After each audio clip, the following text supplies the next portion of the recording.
Naomba niwasalimie watazamaji wangu jioni hii njema.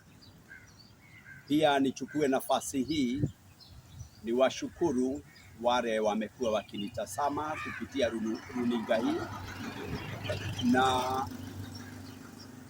mtazamaji wangu, mengi yale nimekuwa nikizungumza ni mambo kuhusiana na familia, mambo na malezi, na sana sana nazungumzia zaidi sehemu ya mwanaume katika familia.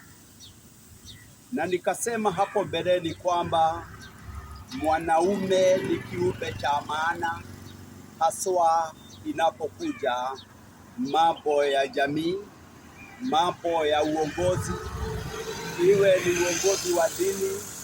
Mwanaume sana sana ndiye hupeana mwelekeo, na mwanaume kama hajapeana mwelekeo, inakuwa tatizo kubwa katika jamii kujua mwelekeo ni upi. Na sio mimi nasema kwamba mwanaume anataka kuwa kielelezo, ni kutokana na maumbile. Mungu mwenyewe ndiye aliamua na akaamuru mwanaume kuwa kiongozi.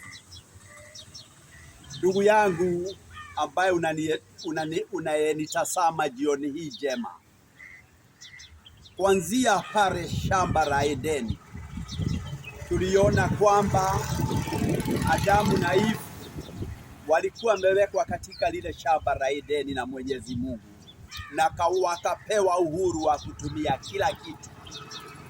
Kwa bahati mbaya ikawa wakati Adamu alikuwa ameponyoka na kumwacha mkewe Eve, Shetani alimwandama mkewe Adamu na akaweza kumdanganya, na kuanzia hapo ushirika wa mwanadamu na Mwenyezi Mungu ukaweza kuharibika.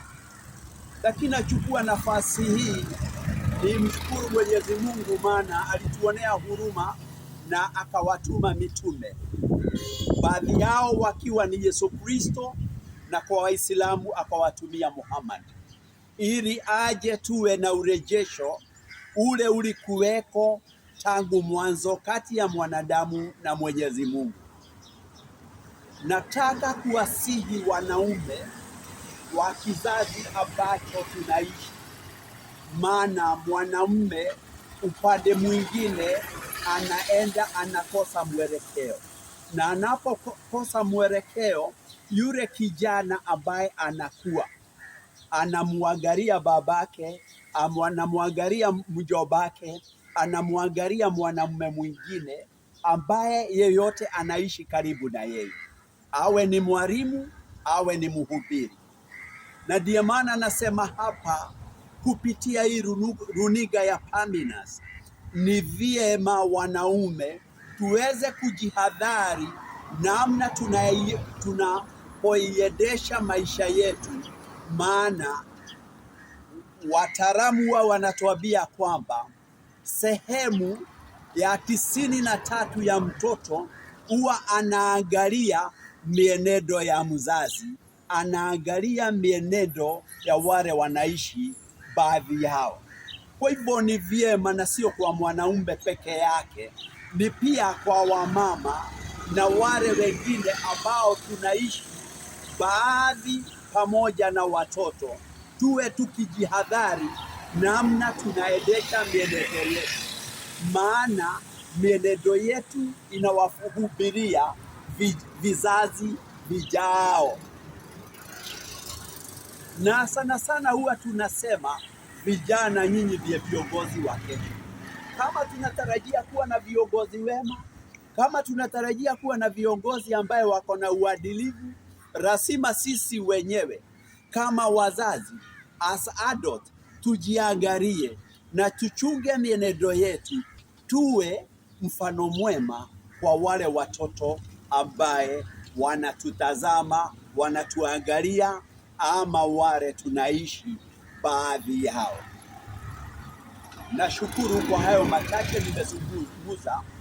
Naomba uendelee kuitazama runinga ya Paminas Channel ama runinga ya Paminas.